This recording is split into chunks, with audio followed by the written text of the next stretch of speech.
میرے پیارے بھائیوں اور بہنوں، کبھی کبھی ہمارے دشمن ایسے ہوتے ہیں جنہیں ہم نہیں جانتے اور اللہ ہی بہتر جانتا ہے۔ کبھی کبھی ہمیں غیر محفوظ محسوس ہوتا ہے اور اللہ تعالیٰ فرماتے ہیں کہ وہ ہمیں تھوڑی بے یقینی سے آزما سکتے ہیں، یا ایسے لوگوں کی دشمنی سے جو ہم جانتے ہوں یا نہ جانتے ہوں۔ کبھی کبھی ہمارے درمیان منافقین ہوتے ہیں جو ہمارے سامنے مسکراتے ہیں لیکن پیچھے ہمارے خلاف چال چلتے ہیں۔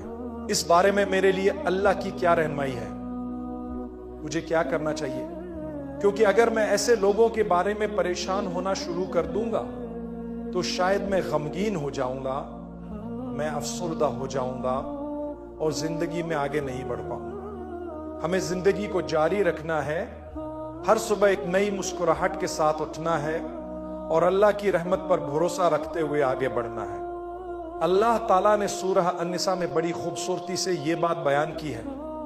اللہ فرماتا ہے، اللہ بہتر جانتا ہے کہ آپ کے دشمن کون ہیں اور اللہ آپ کے لیے کافی ہے اور اللہ آپ کے لیے مددگار ہے۔ آپ کے لیے اور میرے لیے اللہ سے بہتر کون ہو سکتا ہے؟ کون ہے جو ہمیں محفوظ رکھے اور ہماری مدد کرے؟ اللہ کے سوا کون ہے؟ لہٰذا میرے بھائیوں اور بہنوں، جب آپ کو بے یقینی کا سامنا ہو، جب آپ نہیں جانتے کہ کیا ہوگا، تو اسے اللہ کے حوالے کر دیں، اپنی دعائیں پڑھیں اور آگے بڑھتے رہیں۔ اللہ آپ کے دروازے کھولے گا، اللہ آپ کے دل میں سکون دے گا۔ آپ کو یہ بات جاننی چاہیے کہ اگر پوری دنیا آپ کو نقصان پہنچانے کے لیے اکٹھی ہو جائے تو وہ آپ کو کوئی نقصان نہیں پہنچا سکتی جب تک اللہ نے یہ آپ کے لیے مقدر نہ کر رکھا ہو۔ اس لیے اللہ کے سپرد کر دیں۔ یہ بات بہت اہم ہے کیونکہ جب ہم قرآن کی آیات پڑھتے ہیں تو ہمیں ایسی بہت سی آیات ملتی ہیں جن میں بتایا گیا ہے کہ رسول اللہ کے مخالفین جو نہ صرف ان کے ذاتی دشمن تھے بلکہ انہوں نے انہیں جھوٹا بھی کہا۔ وہ کہتے تھے کہ رسول اللہ وہ نہیں ہے جو دکھائی دیتے ہیں، حالانکہ وہ نبوت سے پہلے صادق اور امین یعنی سب سے سچے اور سب سے قابل اعتبار شخص کہے جاتے تھے۔ اگر لوگوں نے رسول اللہ اور ان کے ساتھیوں کے ساتھ ایسا کیا تو پھر ہم کون ہوتے ہیں؟ ہمیں اس بات پر افسوس نہیں کرنا چاہیے، کیونکہ اگر اللہ کے راستے پر چلنے والوں کے ساتھ ایسا ہو سکتا ہے تو ہمیں بھی اس کا سامنا کرنا پڑے گا۔ جب لوگ آپ کے بارے میں کچھ برا کہیں تو ان باتوں کو اپنے دل پر نہ لیں۔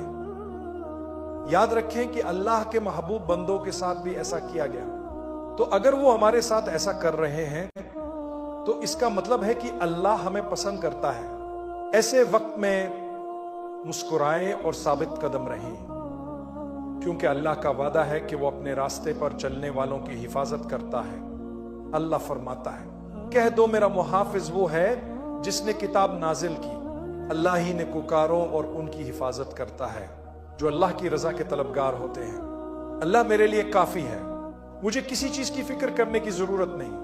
وہی عرش عظیم کا مالک ہے۔ اللہ پر مکمل اعتماد رکھیں اور اپنے معاملات اللہ کے سپرد کر دیں۔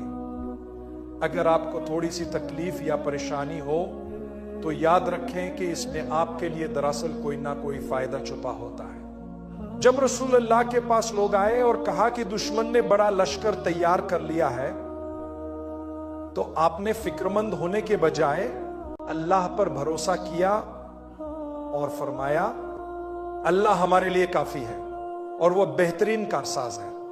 اگر دشمن آپ کو نقصان پہنچا بھی دے تو ہو سکتا ہے کہ اس میں بعد میں آپ کے لیے کوئی خیر ہو۔ حدیبیہ کے معاہدے کے وقت بھی صحابہ کرام کو یہی لگا کہ ہم سچائی پر ہونے کے باوجود عمرہ کیوں نہیں کر سکے، لیکن اللہ نے فرمایا، یقیناً ہم نے آپ کو واضح فتح عطا کی ہے۔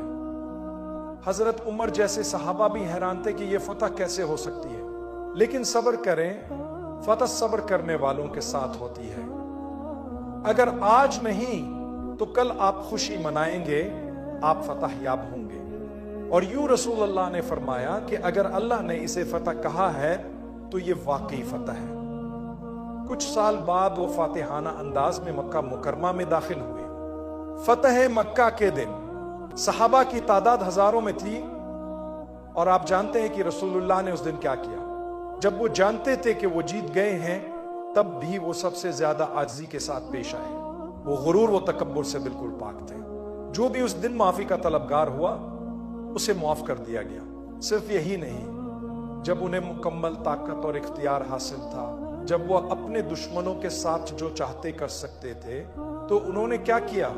انہوں نے ایک سوال کیا، اور یہ سوال مجھے بہت پسند ہے کیونکہ اس سے ہمیں بہت کچھ سیکھنے کو ملتا ہے۔ جب آپ طاقتور ہوں، جب آپ کے پاس دولت ہو، جب آپ کے پاس اختیار ہو، جب آپ کسی منصب پر ہوں، تو آپ کیا کریں گے؟ رسول اللہ ان سب سے بلند تھے۔ یہ سب دنیاوی القابات ہیں، لیکن آپ سب سے افضل نبی، سب سے بہترین انسان تھے۔ رسول اللہ نے اہل قریش سے پوچھا، تمہیں کیا لگتا ہے کہ میں آج تمہارے ساتھ کیا کروں گا؟ وہ جانتے تھے کہ انہوں نے کیا ظلم کیے ہیں، قتل کیا ہے، لوٹا ہے، ستایا ہے، لیکن سب خاموش کھڑے تھے۔ وہ امید کر رہے تھے کہ اچھا سلوک کیا جائے گا۔ رسول اللہ نے فرمایا، جاؤ، تم سب آزاد ہو، آج تم سے کوئی بدلہ نہیں لیا جائے گا۔ حضرت موسیٰ اور بنی اسرائیل کو فرعون کے ظلم و ستم کا سامنا رہا۔ برسوں کی اذیت کے بعد حضرت موسیٰ اور ہارون نے دعا کی، یا اللہ، یہ فرعون دن بدن زیادہ فساد پھیلا رہا ہے، آپ نے اسے دنیا کی خوبصورتی، دولت اور اختیار دیا ہے، اور وہ اسے لوگوں کو گمراہ کرنے کے لیے استعمال کر رہا ہے۔ یا اللہ، اس کا مال ختم کر دے، اس کا دل سخت کر دے۔ اللہ نے جواب دیا، میں نے تمہاری دعا قبول کر لی ہے، لیکن تمہیں ثابت قدم رہنا ہوگا یہاں تک کہ تم اپنی دعا کو حقیقت بنتے ہوئے دیکھو۔ اللہ ہمیشہ سنتا ہے، ہماری دعائیں قبول ہو جاتی ہیں، لیکن کبھی وقت لگتا ہے۔ فتح تبھی نصیب ہوگی جب ہم صبر و استقامت کے ساتھ صحیح راستے پر چلتے رہیں گے۔ اللہ ہمیں کامیابی عطا کرے گا بشرطے ہم اس کے حکم پر چلیں اور اس کی راہ میں ثابت قدم رہیں۔ میں اپنی بات کو ایک خوبصورت آیت کے ساتھ ختم کرنا چاہتا ہوں جو ہم نے آج شام پڑھی۔ ہم نے دشمنی، نفرت اور حسد کے بارے میں بات کی، اور یہ سب کچھ رسول اللہ اور ان کے صحابہ کے ساتھ پیش آنے والے واقعات میں سمویا ہوا ہے۔ حضرت موسیٰ کے واقعات بھی ہمارے سامنے ہیں۔ بعض اوقات ہم کسی کو پسند نہیں کرتے، کیوں؟